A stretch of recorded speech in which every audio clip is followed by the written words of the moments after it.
For decades, the United States and Venezuela had one relationship: oil. In 1997, Venezuela was America's biggest foreign oil supplier, over 1 million barrels a day. United States refineries on the Gulf Coast were literally built to process Venezuelan crude. That changed in 1999, when Hugo Chavez came to power and said Venezuela would control its own oil.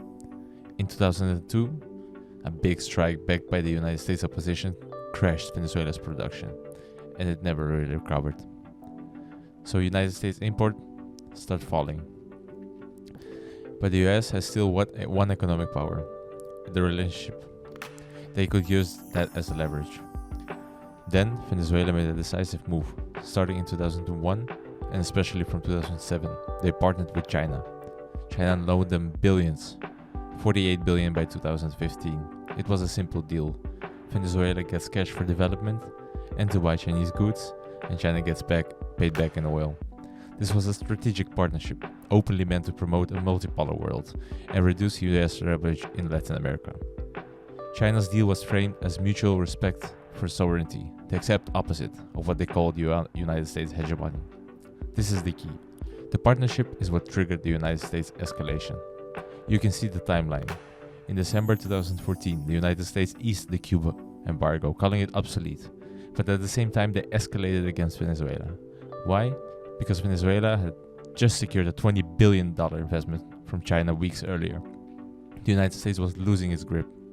So on March 9, 2015, President Obama signed a new executive order imposing sanctions on Venezuela.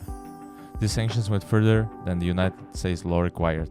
The official reason was human rights. But the article points out it's the same old excuse the United States has used for decades to intervene when a country steps out of line. The reason was geopolitical panic. The United States government document at the time even admitted that China's move into Latin America was a threat to its authority. With China's money shielding Venezuela from normal economic pressure, the United States sanctions, they switched to what the article calls illegal acts. They started seizing oil tankers in the Caribbean, blockading trade, trying to physically cut off the oil for cash. Pipeline between Venezuela and China. The goal was to strangle Venezuela's economy and punish it for escaping the United States' sphere of influence.